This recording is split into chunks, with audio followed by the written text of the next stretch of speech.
Yeah. My favorite. It's Judd's Hockey Show. And welcome in to Judd's Hockey Show. It's Judd. It's AJ Fredrickson, who often joins me on the show. Plenty to discuss today, Age. We've got three of the four games on the West Coast swing in which the Wild went 2-2, which actually is not too bad. But before we do, I want to talk about today's sponsor. As always, I want to thank the folks at Livia Weight Control Centers who helped me drop 40 pounds a couple of years ago. And I'm going to tell you right now, they can not only help you drop the weight, but they can help you keep that weight off. And that's the most important thing. This is a program too. If you join now, guess what? Good chance that you're down 10 pounds by January 1st. So on New Year's Day, when all of your friends are saying, I got to start to lose weight, you've already lost weight. You've already got a head start. Join today and you're going to get your first 8 weeks for free. 855-GO-LIVEA, Livia.com, Livea, Livia.com, voted Minnesota's best weight loss program 3 years in a row. Check them out. We appreciate their sponsorship of Judd's Hockey Show. All right, Age, let's get right to it. This team is now with John Hynes as coach. They're 5-2. When Dean Evason was fired a couple of weeks ago, this team was on the outside of the playoff picture by 7 points. That is now down to 4 points. They're off again until Thursday, so they'll probably fall a little bit farther back. But 5-2, a 2-2 road trip. A lot to talk about just as far as specifics go. But want to get your thoughts on where you think this team stands right now, coming off an impressive 3-0 win against the Seattle team that's dropped 8 consecutive games. But nonetheless, I like what I saw last night in how the Wild came back from back-to-back losses. Yeah, and how about how big of a shutout that was needed for the likes of Philip Gustafsson, a guy that has struggled quite a bit this season so far. You know, you've got the Gus Bus advertisements running, not weird, it's wild. In the meantime, he's just having a little bit of a rough season, a rough go. But, I mean, what a fun time it's been for him just to get a bounce-back shutout. I mean, that's got to be a boost to the confidence. Hopefully sets the sights aligned, and now we can get back to the Gus Bus we know of 2022. But, yeah, you're right. Last night it was a matchup against a Seattle Kraken team that is not necessarily scoring proficient. They struggle to find the back of the net, but that's exactly the type of performance. It's a game that I expected a lot of what we saw, which is good news. They were able to maintain the offensive zone. At times, that third period, there was a lot of chances where they were pretty much leading the way and just couldn't find the back of the net. That 3-0 win easily could have been a 4 or 5-0, honestly. And that's, you know, I would like to harp on that, but it's tough to when they do win the game. But there's some finishing that needs to be worked out. I'm sure hopefully the goals will come in that aspect, especially when you're generating those chances. But in terms of how I feel after that road trip, it was a good response. It's a good way to end it. Now you're coming home. You have a few days off. I want to say the next game for them is Thursday at home. Calgary, the Flames. Yep, that's right. So, yeah, you come home, you ended on a good note. The 2 games prior, kind of a tough watch. You could say that it was the new coach high was sort of wearing off, but I'm glad to see they kind of turned that around, put that to bed, and yeah, a good way to end the road trip. I like it. 3-0 win. So they won their first 4 games with Hynes as coach, and yes, that's a pretty typical hockey thing where, hey, coach has changed, you get a jump start. The Wild look good, but what I thought was important too was, okay, what happens when, and it's a small one, but when you get your first little hint of adversity, right? The Canucks shut you out. The Oilers beat you 4-3. And we'll certainly talk about the Brodin hit by Evander Kane, but get into the fact that Ryan Hartman pretty foolishly attempts to retaliate, gets a retaliatory penalty. The Oilers then go up 4-3 on a power play goal because their power play is damn good. But what I wanted to see, and I know that the Kraken aren't good, but I thought it was very important to see what's the response here too, like with John Hynes now. And how does Hynes respond as well? Let me give you something I absolutely loved last night. Okay. I absolutely adored the fact that he mixed up the first and second lines. And I was beginning to think there might be something in Zuccarello's and Kaprizov's contracts that required them never to be broken up, the BFFs of all time. And I understand that they're friends, but you know, that was the one thing from Dean. I was always like, break them up, Just, you got to break them up. And that doesn't mean they can't be reunited at some point. And like the most he did was break them up for like a period, right? And it was always, I'm going to slap them back together. It's like, why? I thought last night was fantastic. Now, does Ek belong on that top line? Because like he's got such a skill set. Could probably debate that. But here's what I absolutely loved. Eureka, Kaprizov, and Boldy have chemistry. And then Rossi, who I didn't know until I read the Athletics game story this morning, actually was sick for the Canucks and Edmonton game. So he was playing through an illness. Mm-hmm. But he comes back then after being bumped off the first line, but he wasn't bumped off the first line to the third line. He was bumped off to the second line with Zuccarello and Johansson, who's had a weird year. He has not found it yet, and I'm sort of concerned about that. But anyway, the point being is Zuccarello makes that great pass to Rossi, who scores a goal. So John Hynes, congratulations. You have proven that the world will not come to an end if Kirill Kaprizov and Matt Zuccarello are not on the same line. And it didn't get a ton of attention, but I'm telling you right now, I've been begging for that. You put them back together someday. I don't really care. But when you're bending over backwards to keep two guys together because of what you think might occur, or you think they might be pissed off, I don't know. That to me, though, was an enormous step, because John Hynes stepped in and said, you know what? The Rossi, Kaprizov, Zuccarello line for 2 games was sort of like, yeah, ho-hum. I'm not going to watch that. And it worked. And again, I thought Boldy and Kaprizov looked fantastic. Like, this is why I'm not a proponent of constantly juggling lines like in-game and stuff, but this is why you juggle lines. This is what we wanted. This is the sort of thing Dean didn't do enough of, and I think ultimately was a part of why he's not the coach now. Yeah, and you had that point, I want to say a week or two ago, and I'll echo it again here, similar to what you're seeing with John Hynes, with his approach to coaching Marco Rossi, where he doesn't know the backstory as much. He wasn't here during the health issues and that season where last year where it's just like, he was just too small and he was getting knocked off the puck and he just wasn't the player that we're seeing now. And granted, we know on the road trip that he was battling some illness last night. It took him a little longer than I would have expected to maybe get into his game. But like you said, he gets that goal, he finds it. That's exactly what I want from John Hynes. And you come in a new coach. Did I have a lot of respect for him or like admire him as a coach just based off his coaching history? Not really. I mean, right. It was a move that I didn't think, for me, moved the needle as much. But the fact that he took what was given to him, now he's adjusting, and like you said, he did something that I think a lot of people expected, maybe the sky to fall, pigs to fly before it happened. You separate Zuccarello and Kaprizov, look what happens. People, you don't just have one line that you're relying on. Now you have 2 lines. It should be like a 1A, 1B almost, because you have that type of talent. You move it down. And frankly, I know you mentioned Johansson, his weird year. I want to say he played better last night because he was, and maybe just the visual aspect of his line looking better with the likes of Rossi and Zuccarello there driving the momentum a little bit more. So in that case, he recognizes as a pro, I kind of have to match this. So I thought he looked a little bit better. But yeah, I mean, it's been a long time coming. I'm really glad John Hynes decided to go ahead and finally make this move. And I think for the Wild now, even if you reunite them at some point, you can always go back to this. You don't have to have this shaking fear of, well, what's going to happen? I don't know. Right. We didn't have anybody punch each other in the locker room. We didn't have any media storm outs. Everything is fine. They're playing hockey. That's what they're doing. It's okay to shuffle lines and break people up. You got to try new things. And the fact that to go back to what I said before, Rossi was taken from the first line to the second line, that's a step too. Because I feel like it previously at times was, well, Marco Rossi's not playing well. He's going to have to pay the piper, and now he's going down to the third line or something like that. So I love that. I thought that was great. I also like the fact that late in games, Hynes is not afraid to shuffle lines to put the guys he trusts the most out there. Yes. I don't remember seeing that with Dean. I might have missed it. And look, he put like an extra face-off guy out there, But like last night, I want to say it was like Erikssonek and Foligno, and was it Duhane? Like he had guys that he knew could lock things down.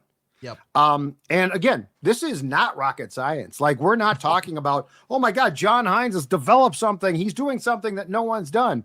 This is strategy, but the strategic is what I missed.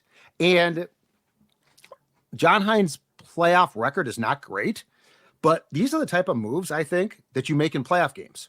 Like these are the type of moves that you make to lock things down. And I don't know if his teams have a problem like Dean's did or not, but how many times did we talk about the fact that Dean didn't seem to really adjust, right? Like Dean did things Dean's way, and that was sort of how Dean did things. And you'd get to springtime and all hell would break loose and Dean would get frustrated and sort of shrink, but he didn't respond. Like these are the type of things, and the playoffs are a different beast. If the Wild makes it, we'll see then. But I like the strategic things, and again, they're not big, but I like the strategic things that we are seeing. Let's talk about this. Mm-hmm. Friday night, the Brodin hit, Evander Kane. It's from behind. I don't know what the Department of Player Safety, which is a total oxymoron these days, I don't know what they're doing. They said that Brodin could have protected himself because he threw a shoulder check himself. But you go back and watch that 100 out of 100 times, and that is a play that the National Hockey League is trying to get out of the game. And look, part of the danger of that play now more than ever is the speed. Like we've had a rash now of hits and questionable calls or questionable decisions by the Department of Player Safety. And a lot of them are the speed of the game is so great now. Like you have to be more careful. These are valuable commodities. And, you know, when Kyle Connor goes out or Brodin goes out or you take your pick, that's a loss. Those guys are losses to the team that they're going out from, to their fan base. So anyway, I was surprised that there wasn't a penalty call on the Kane on Brodin hit because the official's standing right there.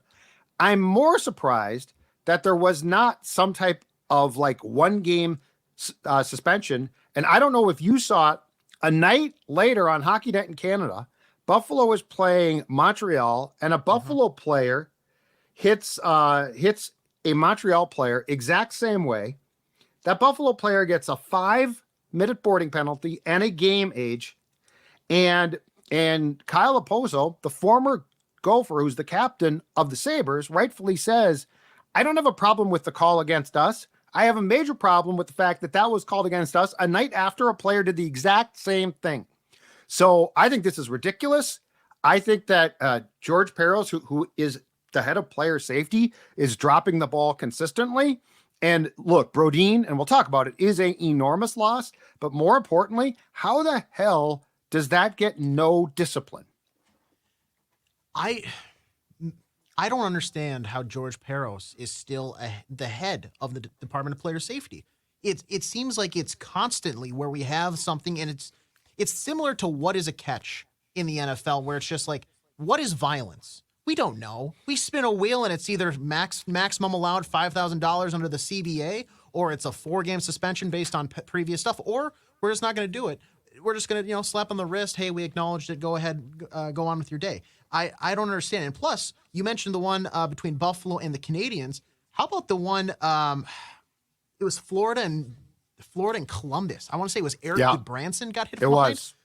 Yeah, and then he attacked Cousins after that, and he's going to get he's going to get in trouble. I understand the side of the argument for the people out there that's saying it's hockey, you need to expect to get hit. I get that, but at the same time, you should expect to get hit when you can see the player. Right, that's correct. when you need to be prepared. If you have nobody has eyes in the back of their head, and even if you did, you're wearing a helmet, so you're not going to be able to see it regardless. Correct. If it's going to be tacky, but frankly, you've already added the advertisements on the chest. Put a stop sign on the back like you have on Pee-wees and Bantam, which is what kids in high have. School. Yeah. It's ridiculous that we have to talk about this measurement for pro players. You see the numbers, maybe don't run the guy into the board's face first. And granted, maybe it's a little biased because I'm upset that Jonas Brodin now is going to miss significant time. I think I'm allowed to be a little biased on that because, frankly, I don't think it's biased. He is. I don't think it's biased. It's a ridiculous hit. There's no place in the game for it. That's exactly what they're like you said, they're trying to get out of the game. So when you don't even discipline him, you know what that tells to the rest of the league, which has been evident over the last 72 hours? That hit's legal. We do not care. You go ahead and you make the play, you make the physical play so you can win the puck. And now we've seen this 3 consecutive nights where guys are running people from behind, and now we don't know what it is. It's either you're not going to get fined, you're going to be suspended. In the retaliation, if you're not going to call that, you're saying you have to police the game yourself. But when you're policing the game yourself, those are the guys who are being reprimanded. It doesn't make sense, Judd. I don't understand it. You need to step in. You need to send a message. Somebody has to be suspended for one of these to say we have to bring these back. And honestly, it should have been Evander Kane, and this should have been done with. But they turned a blind eye, and now it's just the Wild West out there. Kane should have gotten 5 and a game, and then suspended for a game, at least a game. I mean, you look. There was a hit a couple of weeks ago, or last week perhaps. It was Philadelphia against Jersey, and I think it was Luke Hughes, the defenseman for the Devils, who is the youngest of the 3 Hughes brothers. And he took a hit from a Philadelphia player who was called for a penalty. And the hit was questionable. Tortorella went nuts and talked about how it's basically become the no-hit league instead of National Hockey League. And I understand what he is saying, okay? Because if I recall correctly, on that play, Luke Hughes was not expecting to be hit, but he saw the hit coming. He just had his head down. All right. That's a problem. You got to keep your head up. And there is a case to be made that with the speed of the game now and with the amount that they try to police hits, that if you are in a vulnerable position and you can see what's coming, that you need to be paying attention. I totally get that. Mm-hmm. But in the case of Brodin, his back was turned. Like you said, his numbers are in Kane's face. And that's a hit that can paralyze you. That's a hit that can concuss you, paralyze you.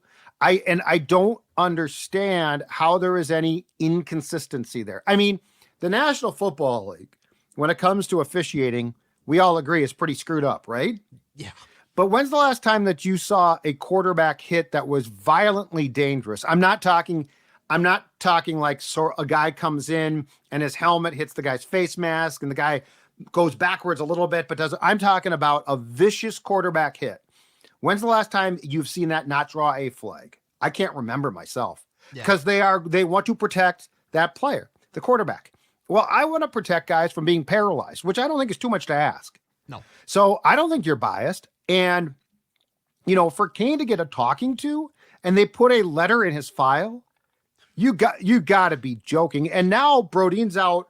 We don't know how long, but it's going to be quite a while. I saw a quote in Russo's game story today off the Seattle win from The Athletic that a player said he said something along the lines of I hope they can fix him quickly, i.e. he's going to have some type of surgical procedure.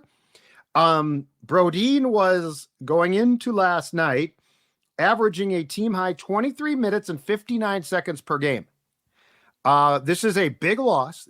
Now, Faber, who was second and played brilliantly last night, was averaging 23-25 per game, is a godsend. Absolutely. But I'm sorry. This is ridiculous. And the fact that, again, you are losing an absolutely key part of your team because of a hit that was as senseless. That hit did nothing. Like, he could have slowed himself down and tried to pin Brodin to the boards. Like, there's no reason to go in full speed. You can stop. There's nothing to go. There's no like huge upside of he jarred the puck loose and the Oilers scored a goal. So I'm with you. I think this is ridiculous. I do think, though, that now the more that I watch him, if Brock Faber is not in the Calder conversation, it's ridiculous. This kid is, and look, I like Rossi. I think he's panned out. He's fantastic. He's really good. He works his ass off. His work in the D zone for a young player is outstanding. All respect to Marco Rossi. Brock Faber deserves to be in the Calder Trophy conversation right there with Bedard and a really good company of rookie players, because what this kid is doing for a rookie defenseman age is absolutely incredible. Yeah, at the end of the day, I think we all know deep down inside that Connor Bedard is just going to win because, frankly, it's who he is. He's going to put up the points, and it doesn't really matter with the deeper analytics if he could be minus 100 when 82 games are all wrapped up. It's not going to matter. That's a shame, though. It is a shame, especially when you have also a guy like Logan Cooley who's been tearing it up with the Coyotes, really changing their franchise. But yes, you're exactly right. Marco Rossi, I think the Wild burned their kind of super old Calder winner a couple years ago with Kaprizov. They're not going to be able to do that again. Even if Rossi starts being a point per night player the rest of the season, it's going to be hard to kind of have him get that recognition. And it's going to be hard for Brock Faber, unfortunately, because he's a defenseman. He's not going to have the point production there. What he's doing in terms of the conversation here is similar to that of an MVP conversation.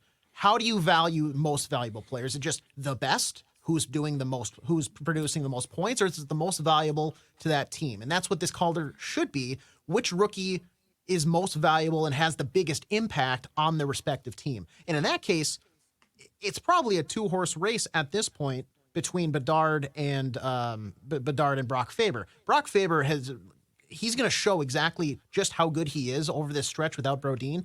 He's going to eat minutes. He's going to lock things down on the ice. He's going to be kind of like that field general, that ice general who's just going out there. And when he's out there, you see that number 7 along the blue line, your heart rate's going to go down a little bit because okay, everything's fine. He's a calming presence out there as a rookie, which is ridiculous. You should not be asking that when you have Jared Spurgeon, love him, great guy. I think Brock Faber is going to do more for this team in the absence of Jonas Brodin over this next, what is it going to be, 3-4-ish weeks? We're not exactly sure, but until Brodin is back. Yeah, on Hockey Night in Canada on Saturday, Elliot Friedman, who is, I think right now considered the preeminent insider, said he's been told 4 weeks, which is probably optimistic. Yeah. But here's something else Hines did that I loved, okay? And this is something I don't think Dean does. Hines took Middleton away from Spurgeon and put him with Brock. And look, it's basically everything that they're doing points to, and I agree with this completely, Brock Faber is our best defenseman. Like, we're going to give him everything Spurge used to get, or back in the day, Suter, which drove me absolutely crazy, Faber gets now. Which I love. Here's my other question, though, defensively last night. And this guy just came back from injury, and I thought it was an underwhelming trade. Zach Bogosian, who before he got hurt, the most time he played on ice with the Wild was in Nashville on the 30th of November. He played 15:07, played 18:23, and was absolutely great. Zach Bogosian, like, if you can get this lift from him, and I don't know if it can be consistent or not, that's huge. But I give the players credit. The defensemen, the blue liners came through last night. I don't know if that's going to be possible consistently, but I do think that Faber gives you a chance here because he's just so good. And now to have Faber, Middleton, and Spurgeon, a year ago, this would have been an absolute disaster. I think now you've got a chance because Brock is so good. He's young. He's in unbelievable shape, and he can just play a ton of time. What a delight Zach Bogosian was last night. I was not expecting to get done watching 60 minutes of hockey and say, you know what? Zach Bogosian, what an addition to this hockey team. I know, that's what I'm saying. He did nothing for me before. I was talking to my dad about he compared him to the Wild's Radko Gudas, essentially. He knows he goes out there, he knows he's a meat shield. He's going to lay his body in front of shots, try to get as many black and blue bruises as possible, and he's going to, be physical with you in the quarter in those dirty areas. He knows he doesn't have to be anything special. Just go out there and try to protect the middle area of the slot. And frankly, he did a heck of a job last night doing that. He moved the puck well at times. There wasn't any, and this is the thing too. He didn't try to be too cute. That's my biggest. If you know you're that type of player, if you need to hop up in the offensive zone at times, which he did because frankly he was forced to just because he had the puck, immediate retreat. There's nothing wrong with retreat when you're Zach Bogosian. Get back to the blue line, do your job. So yeah, Zach Bogosian, if he can keep that up, and as long as I don't have to talk about you every night, you're doing a fantastic job. 5 stars. I think it helped he played more. Now the question is, can that continue? Or is that going to become a problem because he's not young?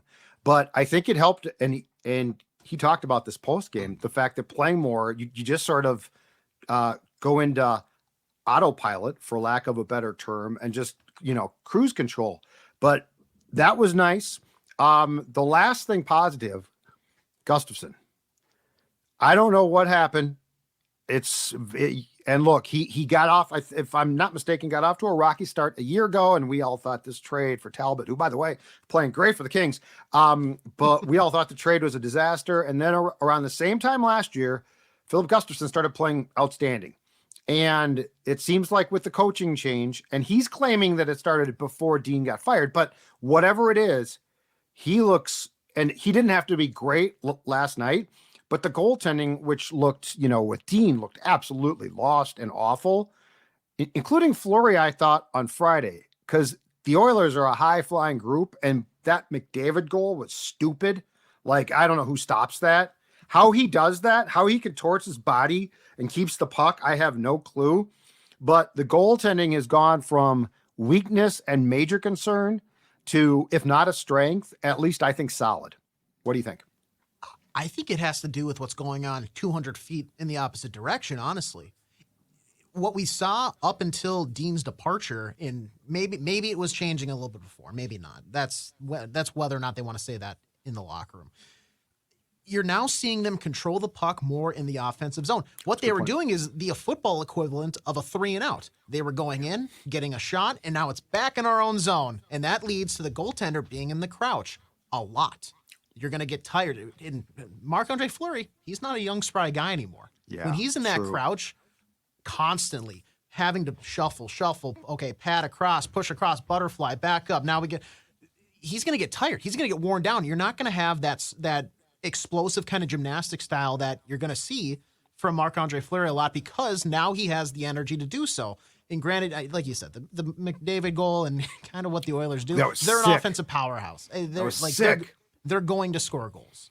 But Philip Gustafsson, we've learned to know he's more tactile. He's playing the angles correctly. He's more precise with his movements, but that's because he's in that crouch when needed to be. And now that he's not in that crouch, he's up, he's catching his breath, he's relaxing more and having to go in there only when he needs to. He's going to play so much better because he's just not fatiguing himself so early in the game. And now you're almost picking and choosing when you want to be a good goalie, essentially. So yeah, I think it has to do in part with what the rest of the team is doing in terms of maintaining possession in the offensive zone and frankly just keeping the play away from him more, which is fantastic. Taking the spotlight off him for a little bit allows him, when it is on him, to shine even brighter. But yeah, the play for him was nice last night. He came up with a couple big saves when needed. Like I said at the beginning of the show, Seattle isn't necessarily an offensive powerhouse by any means, but they had some chances. He shut them down when needed. And a shutout is big. That does a lot of confidence for a goalie for a position that is so mental. So if that's what needs to get him right, you might say that's like scoring an empty netter to break a scoring slump. I don't care. A shutout is a shutout in the NHL. He picks one up. Hopefully that means more good things to come from Gustafsson. And the last thing is off of your point about the previous style of play and what was a great comparison, 3-and-outs. The poster child for the change might be Boldy.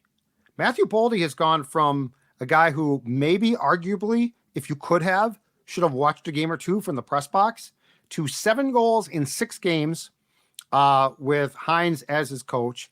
And Hines last night compared him to Eriksson Ek in what he's been doing and what he can do. My God, it's been 2 weeks? This guy was, honest to God, he was not any good.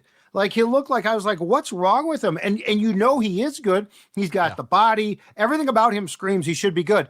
And I don't know what was going on, but this guy has, when you're being compared now to Eck, who is a gamer, I love the two guys I absolutely love, Faber and Eck, because they are just gamers. Like, they're going to kick your ass. They don't care.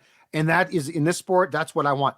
But Matthew Boldy has gone from being a guy who we were all scratching our heads and complaining about to now, like last night, his first goal, he went back in the defensive zone, made a play, brought the puck in, and eventually scored. Like, this turnaround has been absolutely crazy given what we saw 15 days ago.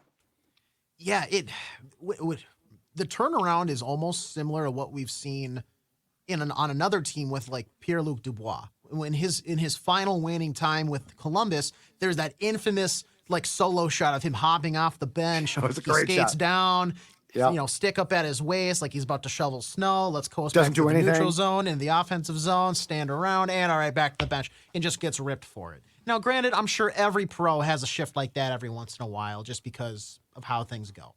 Right. I'm not saying Matthew Boldy was completely checked out of it or any means, but it was like the frustration was there to where I think, and I think I told you about this maybe last week, but like for a guy that young, experiencing the adversity like that for maybe the first time really very continuously in his career, that's got to take a toll. And if you don't know how to break that wall down to get back to finding your game, it's just brick after brick. That wall keeps getting bigger and bigger. So he finally gets that breakaway goal, a wicked wrister to break the slump, that bust down the wall. Now he's using that as momentum.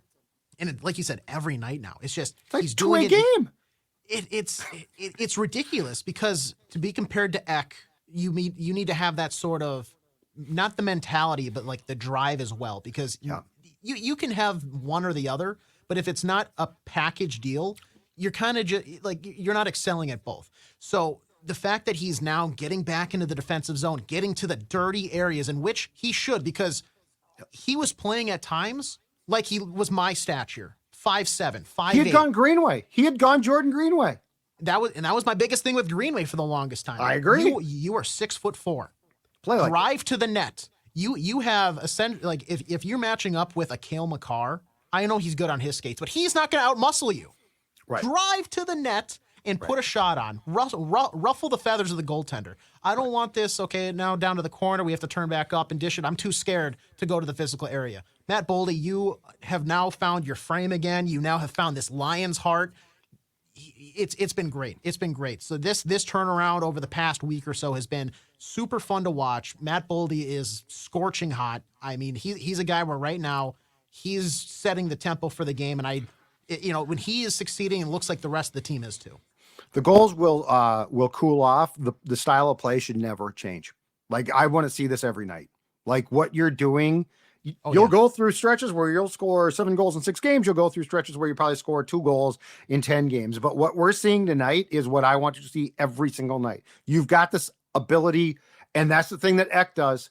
Eck scores a lot, but you know what? Sometimes he doesn't, but you never, like, you name me, you tell me the last game that Eriksson Eck took off. He doesn't.